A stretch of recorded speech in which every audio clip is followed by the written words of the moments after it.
Today we are dragging. No pre-workout, no caffeine. Yeah. Closer to the show, nothing. So, running on fucking fumes. So let's go back to 1982 when it formed the NPC. Our first contest was our national championships. I believe it was in New York City. Lee, is that where you won? New York City? Yeah. So imagine my first national championship was to me the GOAT, Lee Haney. A lot of you younger whippersnappers wouldn't know how this thing happened back at the beginning. And I can recall as a youngster competing during that time, going on the stage at 12 o'clock and 1 o'clock in the morning with a little tacky halo light hanging over my head in a square box about 8 by 8. That was bodybuilding, the stone age of bodybuilding. And we're blessed tonight to have athletes all over the world. The NPC set the pace.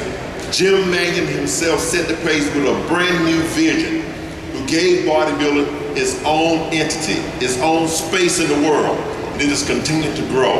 So I want to say thank you, Jim, and thanks to each and every one of you for making all of this possible. I've truly been blessed to be a part of this organization and to have such a wonderful brother leading the way.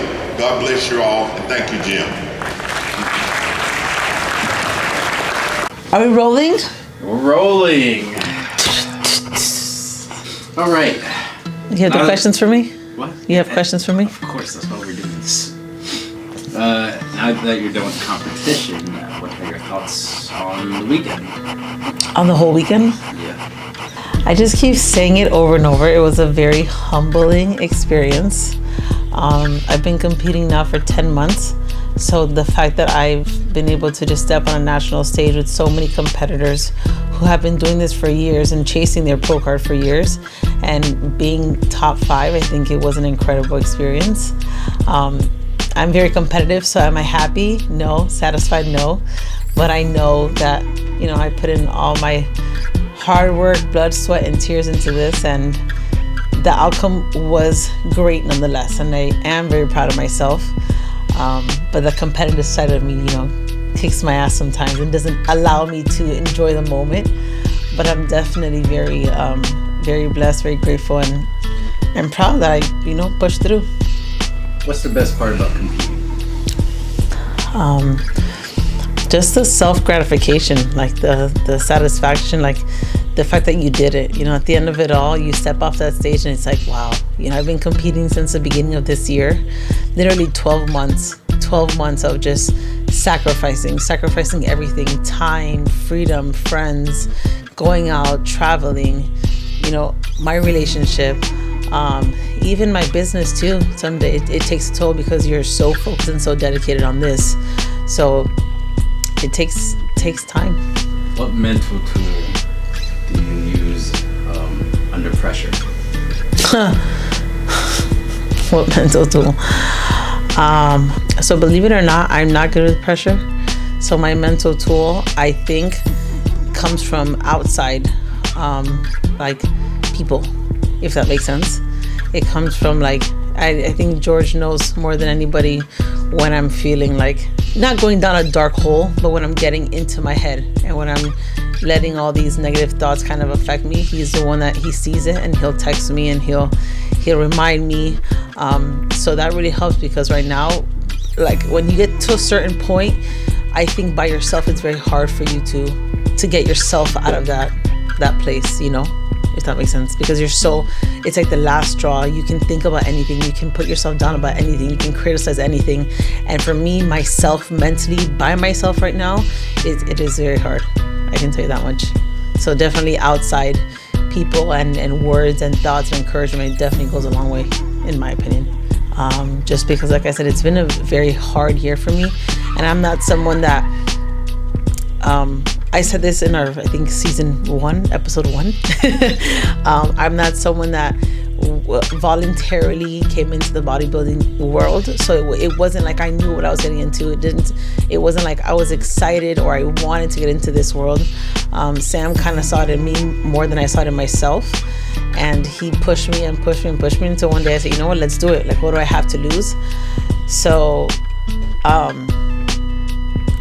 going into this, like, it wasn't me telling myself, oh, I want to do this, I'm ready, I'm giving it my all. Where there's people that come into this sport and this is what they want to do forever. This is like their blood, their sweat, their tears.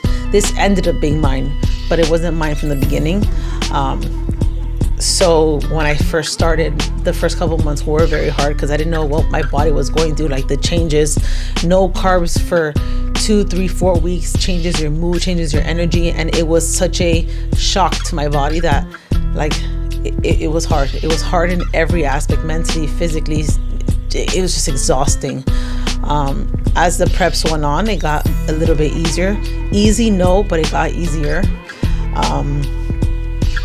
And towards the end, man, I'm not going to tell you that the prep was harder.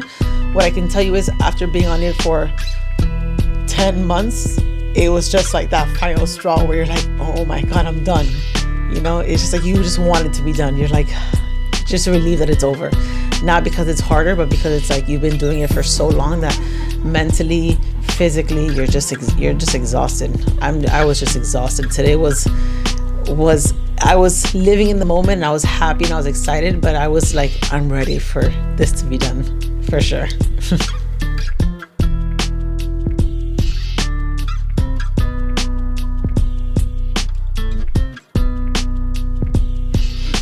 So what was your finish?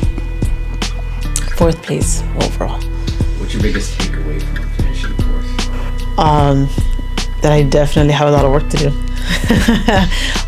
Wellness is such a new category, so I feel like my coach and I, we didn't really know what to expect going in. We didn't know how they wanted the conditioning to be. We didn't know how they wanted the body to be. We didn't know if they wanted a big upper body, small, bigger legs. Not like, it was just a lot of trying to figure out what was the look entirely, because there was no right and wrong. I mean, at the end of the day, there was people winning with a small upper body, and now look, we're here at nationals, and these 2 girls that placed above me have, you know, their upper body was double the size of mine. So I felt like we kind of held back because we didn't know what they were looking for. It's so funny because in my head, realistically, I really thought that the pro card, I thought we were gonna get it. Mm-hmm. And in all honesty, I was in very high hopes that I was going to get this pro card. But I don't, and I told George just yesterday, I said, I don't want to not get my pro card.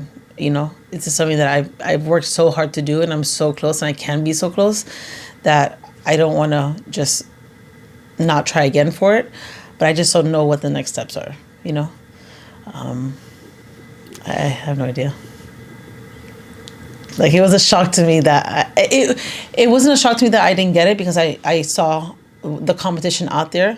And my last one in November, when I didn't take overall, I was a little bit upset because I felt like I deserved the overall. But in this one, I'm very much not a sore loser, and I'm very aware of the packages that these girls brought, and it was very different. You know, so I wasn't blind to the fact that I lost against 2 people who looked great, who were at a very different level physically than I was, for sure.